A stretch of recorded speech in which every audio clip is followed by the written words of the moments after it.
From the misty dawn of civilization, whispers of bloodlines weave a tapestry of power, mystery, and intrigue. These lineages, cloaked in legends and half-truths, have captivated our imaginations for millennia. Their legacies echo through the monuments they built, the empires they forged, and the secrets they still hold close. But the stories of ancient bloodlines are not solely etched in stone and parchment. They shimmer with tales of the extraordinary, of superhuman abilities, or hidden knowledge passed down through the generations. Beneath the crimson tide that courses through our veins whispers a hidden story. A tale of ancient lineages, unexpected origins, and a scientific twist that challenges the very notion of human blood. This is the Chronicle of the RH Factor, a puzzle etched in red, and the curious case of those who bear its unique mark. Today, we will explore the RH negative anomaly and our ancient origins.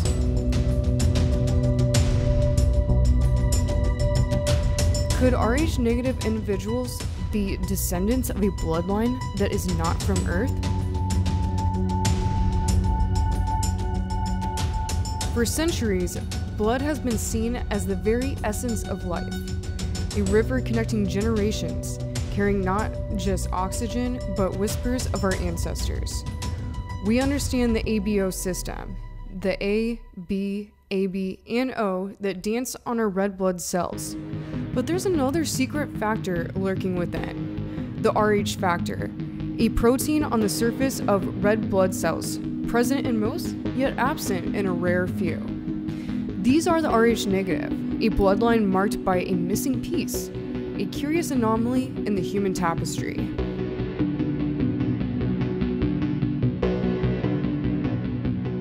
The earliest seeds of dynastic rule sprouted in fertile valleys and among mighty rivers. Leaders solidified their power through conquest and cunning. Megalithic temples were built all over the world to commemorate their history and prowess for future generations. Their bloodlines, imbued with claims of divine right or mythical ancestry, became pillars of burgeoning empires. Was this divine right more than myth and legend? It seems these rulers even today come from important bloodlines that have been carefully watched. One factor many of these dynasties have in common is the RH negative blood type. RH negative, the rhesus factor. Our bodies are incredible machines, and one of their most fascinating features is the blood group system. With 35 systems organized by our genes, it's like a complex language telling our bodies how to build important proteins called antigens. These antigens are like watchdogs, constantly scanning for foreign substances. When they find something unfamiliar, they alert our immune system to launch a defense. Within this system, there's a specific group called the RH system, with over 60 different antigens. One of the most important is the D antigen, which determines whether someone is RH positive or RH negative. This antigen is like a tiny flag on the surface of red blood cells.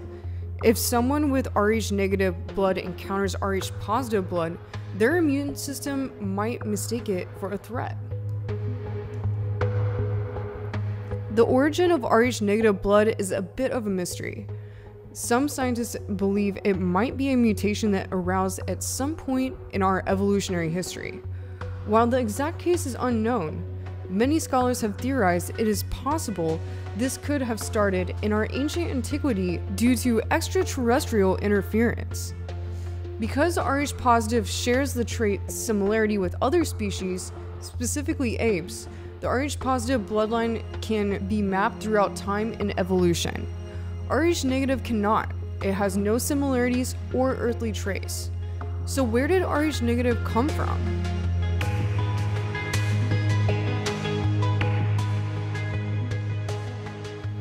Only 15% of human beings have this strange type of blood. And what's more, these individuals have been described as having unique personal characteristics.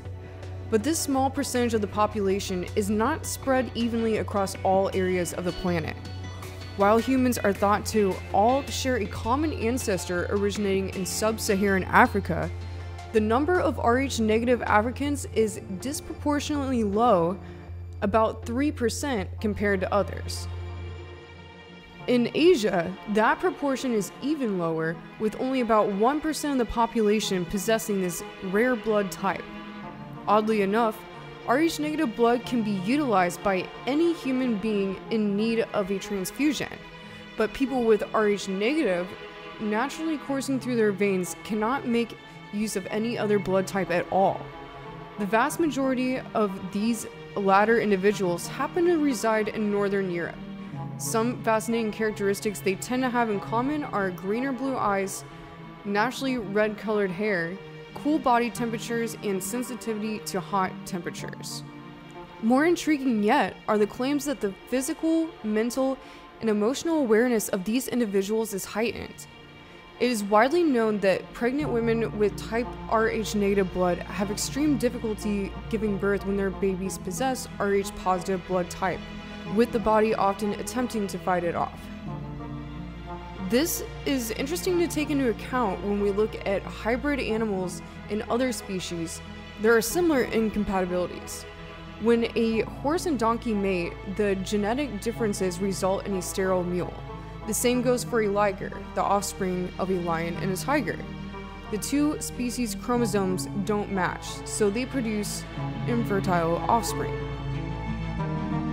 Luckily, unlike the irreversible compatibility in hybrid animals, Rh incompatibility can be effectively managed during pregnancy with medication. This prevents the mother's immune system from harming the baby, allowing healthy Rh positive babies for Rh negative mothers. Could there be a similar incompatibility between Rh negative mothers and Rh positive babies?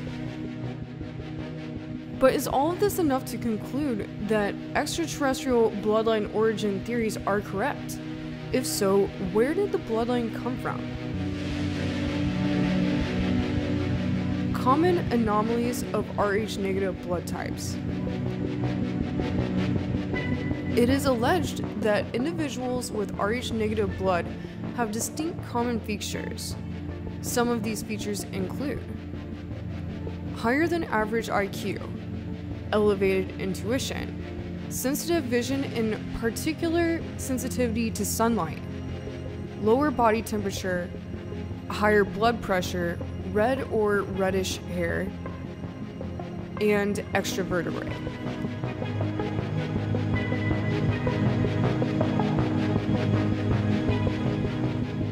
As I mentioned before, Rh negative types tend to have a common predilection to psychic phenomena due to heightened awareness and sensitivity.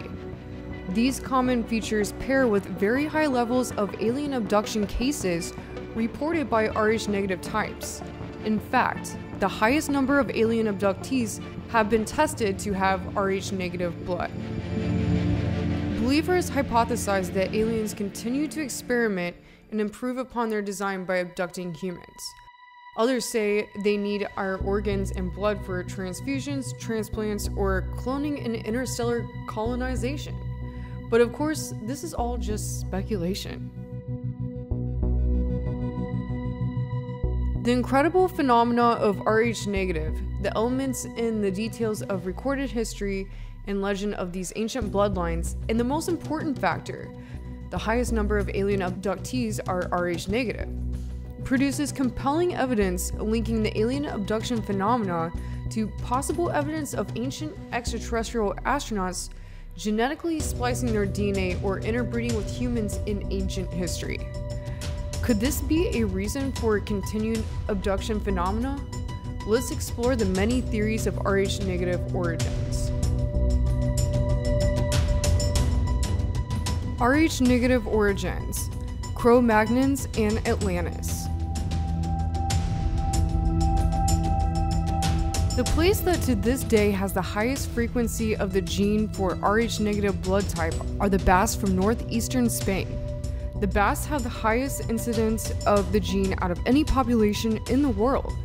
What also makes this interesting is that the Basques speak a non-Indo-European language and have genetic markers that predate the rise of agriculture. This has led some scholars to speculate that Rh-negative blood is closely related to Cro-Magnon ancestry, going back to the Upper Paleolithic period in Europe. Among the more exotic theories is the idea that the Rh-negative gene represents a separate branch of humanity that intermarried with the branch that came out of Africa. Some have gone as far to say that those with Rh-negative blood are descendants of the Hyperborean race, which they believe to be the original human race. The highest concentration of Rh-negatives are found in the British Isles among Celtic individuals. This connects with the commonality that ancient Cro-Magnon people and Rh-negatives tend to have red hair, and that the Celtic race is supposed to be closely related to or descended from Cro-Magnons. Is it possible this ancient race could be connected to Atlantis, an advanced civilization predating the Great Flood?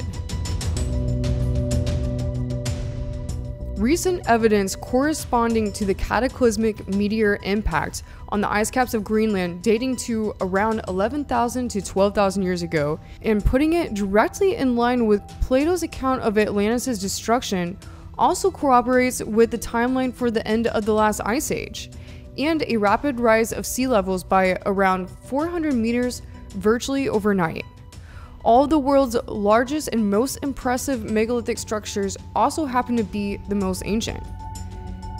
It is interesting to take this into account with the Cro-Magnon and Rh-negative when we consider the evidence showing that the oldest mummies and preserved remains across various continents of the globe, from China to Egypt, are tall, white, fair, or red-haired. These mummified remains are often found in the most decorative and prestigious tombs. Of course, we also see Caucasian images in Egyptian glyphs alongside black, brown, and even Asian types. Most people are unaware of the multiracial history of Egypt in antiquity. Many Egyptian pharaohs were known to be redheads, including Ramesses II, who was uncovered with red hair in his sarcophagus, and Cleopatra, who was descended from Macedonians. The oldest known painting or likeness of Cleopatra, depicting her with red hair, was found preserved in the ashes of Pompeii volcanic rubble dating around the 1st century AD. Testing on the remains of King Tutankhamun has also revealed him to have Rh-negative DNA. These rulers of ancient Egypt practiced incest, refusing to mix with other bloodlines, indicating that they were trying to preserve their rare and ancient DNA lineage. Perhaps this lineage was from the time of Atlantis, the supposed golden age of civilization. One indicator of this is the Great Sphinx in Giza, which is theorized to have been constructed at the beginning of the Age of Leo, around 10,500 BC, hence the lion face. The Sphinx would have been in line with the constellation of Leo when it rose in the sky across the Nile on the spring equinox during this era. When the Spanish conquistadors asked the Incans and Aztecs who built the ancient megalithic structures they discovered in South America, the natives told them it was a tall, fair-skinned, bearded, redhead race that came before them. Evidence of this has been backed up by the Paracas skulls being tested by Brian Forster in Peru. These elongated skulls have been found to have grown naturally, not due to headboarding, and still have red hair attached. Another fantastical theory that ties much of this evidence together is the Nephilim of biblical lore, were supposedly progenitors of Rh-negative blood types. In the Book of Enoch, the Nephilim, also known as the Watchers, descend from the heavens and mate with humans, creating a human-angel hybrid. Quoting Genesis 6:2, that the sons of God saw the daughters of men, that they were fair, and they took them wives of all which they chose.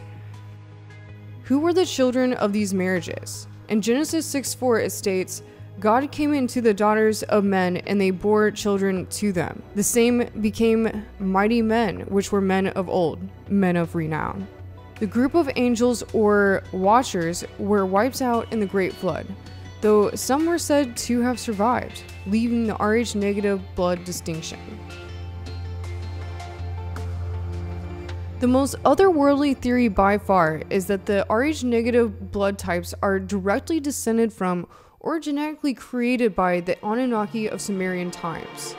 The Sumerians were our first known human civilization. Very different in comparison to small groups of hunter-gatherers across the planet in antiquity. They left their recorded history on more than 10,000 clay tablets. The Sumerian tablets, which include some of the most ancient known stories translated on the planet, tell the story of an extraterrestrial race that came to Earth from the planet Nibiru. The Sumerians of old said this race helped establish ancient Mesopotamian civilizations. They used incredible technology which they used to engineer or crossbreed with humans, which sounds oddly familiar to modern technology dealing with genetically splicing DNA. Many scholars believe the tablets suggest that the Anunnaki created humans from higher primates that had been evolving to help mine gold or firestones for their spaceships. The Anunnaki called the early humans the Adamu. The Adamu worshipped the Anunnaki and considered them gods. The Anunnaki created a special place to teach the Adamu about agriculture, writing, math, medicine, and how to record their history. The Sumerians called this teaching place Eden.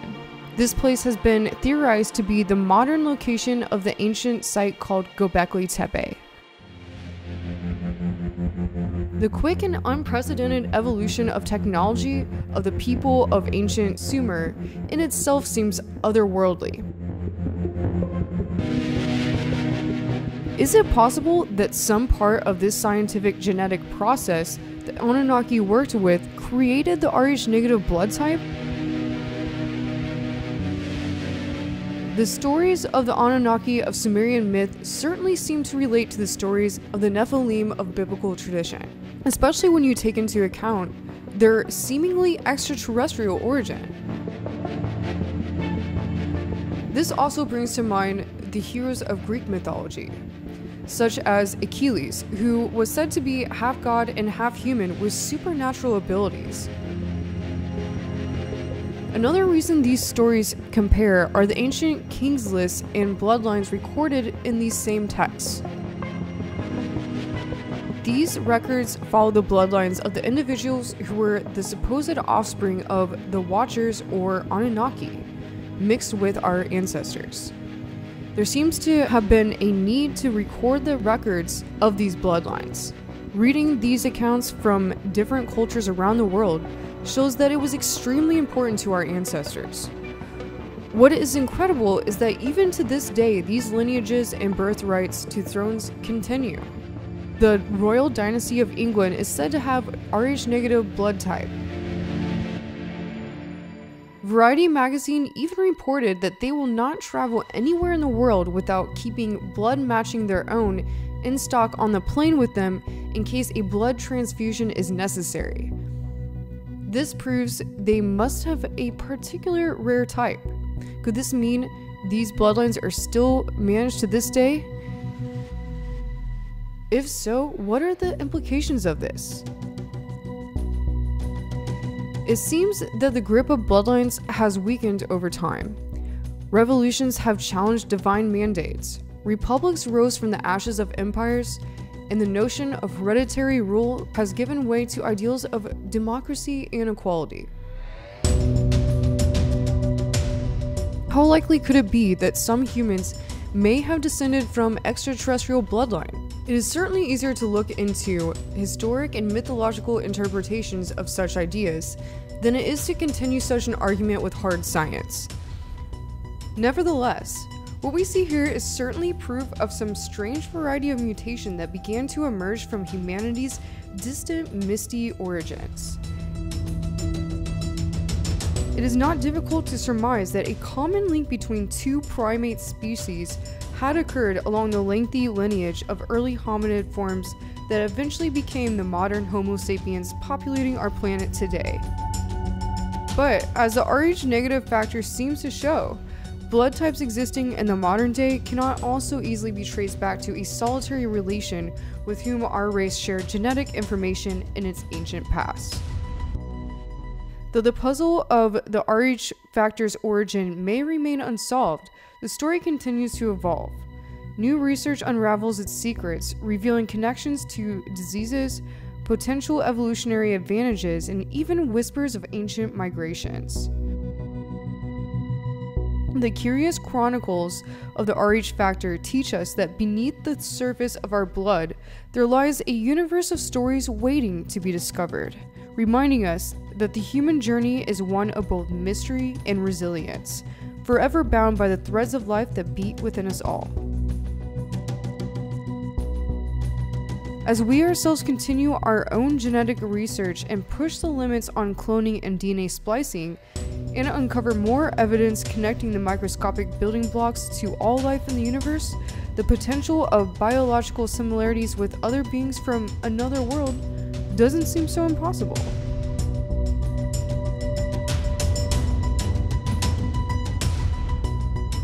Thanks everyone, until next time, over and out.